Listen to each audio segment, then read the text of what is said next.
Hello Hindi medium academy में आप सभी का स्वागत है। मैं हूं अरुण कुमार यादव और आज इस वीडियो में हम देखने वाले हैं गणित कक्षा 9 की जो एनसीईआरटी प्रश्नावली 8.2 है, इसका प्रश्न 4। और बहुत सारे बच्चों ने कमेंट्स में पूछा हुआ है कि कक्षा 8 और कक्षा 9 की नई वीडियो अपलोड होने का क्या टाइम है। तो आपको याद रखना है, कक्षा 8 की नई वीडियो डेली शाम को 8 बजे अपलोड होगी और कक्षा 9 की नई वीडियो डेली शाम को 9 बजे अपलोड होगी। तो याद रखना बहुत आसान है, 8वीं की वीडियो 8 बजे और 9वीं की वीडियो 9 बजे डेली शाम को। चलिए इस प्रश्न को शुरू करते हैं। पहले समझ लेते हैं प्रश्न क्या कहता है, फिर बात करेंगे इसके सॉल्यूशन की। तो यहाँ पर देखो, इस प्रश्न में बोला गया है ABCD एक समलंब है जिसमें AB समांतर है DC के। यहाँ पे आपको नजर आ रहा है ABCD, ये क्या है? ये एक समलंब है। समलंब किसे कहते हैं? एक ऐसे चतुर्भुज को जिसमें विपरीत यानी कि सामने सामने की भुजाओं का एक जोड़ा समांतर रहता है। तो यहाँ पर कौन समांतर है? AB जो है वो DC के समांतर है, इतना हमें बताया गया है। इसके बाद कह रहा है साथ ही BD एक विकर्ण है और E भुजा AD का मध्य बिंदु है। आपको दिख रहा है BD जो है ये इसका एक विकर्ण है और साथ ही जो बिंदु A है ये है बिंदु E, और साथ ही जो बिंदु E है ये भुजा AD है इसका मध्य बिंदु है। ठीक है, तो E क्या है? E है मध्य बिंदु किसका? AD का। आगे हमसे बोल रहा है E से होकर एक रेखा AB के समांतर खींची गई है। मतलब E से होकर AB के समांतर एक रेखा खींची गई है, मतलब जो ये EF है ये AB के समांतर है ये भी। ठीक है, आगे हमसे क्या कह रहा है कि ये BC को F पर प्रतिच्छेद करती है। देखो ये जो रेखा खींची गई, ठीक है ना, ये कहाँ पे प्रतिच्छेद कर रही है? इसको F पे, यानी कि इस रेखा ने BC को कहाँ पे काट दिया? F पे काट दिया। ठीक है, तो सीधी सी बात है यार, EF जो है इसके समांतर है। ठीक है ना। आगे देखो, आगे क्या कह रहा है कि दर्शाइए कि F भुजा BC का मध्य बिंदु है। मतलब जो ये F है ये इस BC का मध्य बिंदु है, ऐसा हमें दिखाना है। ठीक है, तो कैसे करेंगे? देखो यहाँ पे हम क्या कह सकते हैं, यहाँ पे सबसे पहले हमें लिखना होता है हमें क्या दिया है। तो हमें क्या दिया गया है वो मैंने यहाँ लिख दिया। हमें दिया गया भैया AB और DC समांतर है, AB और DC समांतर है। ठीक, पहली बात। बाद में हमने देखा कि जो ये EF है ये भी AB के समांतर खींची गई है, तो मैंने यहाँ लिख दिया EF भी AB के समांतर है। और हमें क्या बताया गया था कि जो बिंदु E है ये AD का मध्य बिंदु है, तो ये भी मैंने दिया में लिख दिया कि E AD का मध्य बिंदु है, ये हमें दिया गया है। और हमें सिद्ध क्या करना है? हमें सिद्ध करना है कि जो F है ये BC का मध्य बिंदु होगा। तो हमें सिद्ध करना या दर्शाना है F BC का मध्य बिंदु है। ठीक है, अब सवाल में आगे बढ़ने से पहले जो ये EF है और जो ये BD है कहाँ पे प्रतिच्छेद कर रहे हैं? इस बिंदु पे। तो इस बिंदु का कुछ नाम दे देते हैं। तो इस बिंदु को मान लो मैंने नाम दे दिया G। ठीक है, तो वही मैंने यहाँ लिखा है, माना EF व BD बिंदु G पर प्रतिच्छेद करते हैं। इतना समझ में आ गया। अब सवाल शुरू करते हैं। देखो ये सब मैं मिटा रहा हूँ, ये सब आप लिख लेना, स्क्रीनशॉट ले लेना। मेन जो हिस्सा है इस सवाल का अब शुरू होगा। ठीक है, ये सब आप लिख लेना। देखो यहाँ से, ठीक है, तो इसको हम कैसे करेंगे? अब आपको ध्यान देना है त्रिभुज ABD में। ठीक है, किसमें ध्यान देना है? त्रिभुज ABD में। ठीक है, मैं हाईलाइट भी कर देता हूं। देखो ABD, ठीक है, ABD विलियर्स। तो यहाँ पर ट्रायंगल ABD में आपको ध्यान देना है। यहाँ पे देखो हमें क्या क्या पता है। यहाँ पे हमें पता है कि जो E है वो त्रिभुज की एक भुजा AD का मध्य बिंदु है, यानी त्रिभुज की एक भुजा का मध्य बिंदु हमें पता है।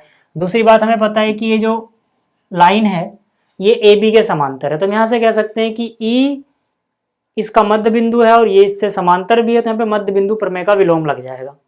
ठीक है, और मध्य बिंदु प्रमेय का विलोम जब लगाएंगे तो G भी मध्य बिंदु होगा। क्यों? क्योंकि मध्य बिंदु प्रमेय का विलोम क्या कहता है कि अगर अपने पास कोई त्रिभुज है, उसकी किसी एक भुजा के मध्य बिंदु से एक लाइन खींची जाए जो दूसरी भुजा के समांतर हो, तो ये तीसरी भुजा को बिल्कुल समद्विभाजित कर देगी, यानी बिल्कुल इसके मध्य बिंदु पे जाकर मिलेगी। यानी कि ये प्रमेय लगाएंगे तो G भी मध्य बिंदु हो जाएगा।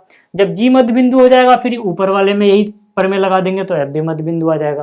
पहले लेकिन इतना कर लेते हैं, जो मैंने अभी जल्दी जल्दी समझाया, हो सकता है कुछ बच्चों के समझ में ना आया हो, कोई बात नहीं। मैं क्या कर रहा हूँ, जब यहाँ लिख के समझाऊंगा तब आपको समझ में पक्का आ जाएगा। तो यहाँ पर देखो हम क्या लिखेंगे कि भाई पहले तो हमें ये पता है कि इस त्रिभुज में E जो है वो AD का मध्य बिंदु है। E AD का मध्य बिंदु है। ऐसा मैंने क्यों लिखा? क्योंकि दिया है,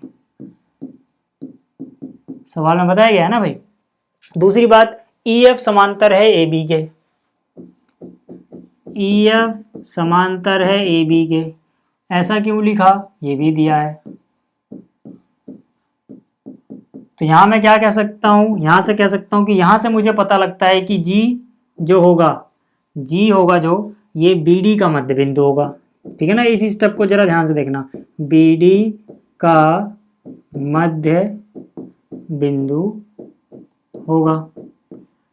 क्यों लिखा मैंने ये? यहां पे मैं लिख रहा हूं, उसको जरा ध्यान से देखना। ये मैंने लिखा है मध्य बिंदु प्रमेय, मध्य बिंदु प्रमेय का जो विलोम है उससे। ठीक है, ये प्रमेय मैंने आपको कराई थी, सिद्ध भी कराई थी। ठीक है, फिर से एक बार समझा देता हूँ, हालांकि मैं समझा चुका हूँ अभी आपको कि भाई मध्य बिंदु प्रमेय का विलोम ये कहता है कि अगर आपके पास कोई त्रिभुज है, त्रिभुज की किसी एक भुजा के मध्य बिंदु से एक ऐसी रेखा खींची जाए जो त्रिभुज की दूसरी भुजा के समांतर हो, तो ये तीसरी भुजा को यानी इसको समद्विभाजित कर देगी। समद्विभाजित करने क्या मतलब है कि बिल्कुल जो G है ये भी इसका मध्य बिंदु हो जाएगा। ठीक है ना भाई, ये बीचों बीच होगा तभी तो समद्विभाजित होगा। ठीक है, तो वही मैंने यहाँ पे लिखा है, ये समझ में आ गया। अब हम लिखेंगे यहाँ पर इसके आगे कि भाई अब आपको देखना है त्रिभुज BCD में। कहाँ पे देखना है? BCD में देखो अब आप। ठीक है, मैंने यहाँ पे लिखा त्रिभुज BCD में, यहाँ पे इसको भी हाईलाइट कर दूं ताकि समझाने में आसानी रहे। अब देखो इस वाले त्रिभुज में भी आ जाओ यार। ठीक है, इस त्रिभुज में G जो है वो BD का मध्य बिंदु, यानी त्रिभुज के एक भुजा का मध्य बिंदु तो पता है मुझे, तो मैं यहाँ पे लिखूंगा त्रिभुज BCD में। पहली बात मुझे क्या पता है? G BD का मध्य बिंदु है, BD का मध्य बिंदु है ना। ये क्यों लिखा मैंने? दिया, अभी ऊपर सिद्ध किया। ठीक है, G इसका मध्य बिंदु, अभी हमने क्या किया? अभी देखो सिद्ध किया। ठीक है, तो हम यहाँ लिख देंगे ऊपर सिद्ध किया, ऊपर सिद्ध किया लिख लेना। ठीक है, चलो मध्य बिंदु तो हो गया। और अगर मैं इसी EF को अब इसके भी समांतर सिद्ध कर दूं, तो भाई ये मध्य बिंदु है और वहां से समांतर रेखा खींची गई है त्रिभुज की एक भुजा से, तो जो त्रिभुज की दूसरी भुजा है उसको भी समद्विभाजित कर दिया, यानी अब भी मध्य बिंदु हो जाएगा। मतलब दिक्कत है इसको हम इसके समांतर कैसे सिद्ध करें? वो समांतर सिद्ध करना बहुत आसान है। कैसे? देखो, हमें इतना पता है कि जो AB है वो DC के समांतर है। हमें इतना पता है कि जो DC है वो समांतर है AB के, और हमें ये भी पता है कि जो EF है वो भी समांतर है AB के। ठीक है, जो EF है वो भी समांतर है AB के, दोनों ही AB के समांतर है, ये भी AB के समांतर है, ये भी AB के समांतर है।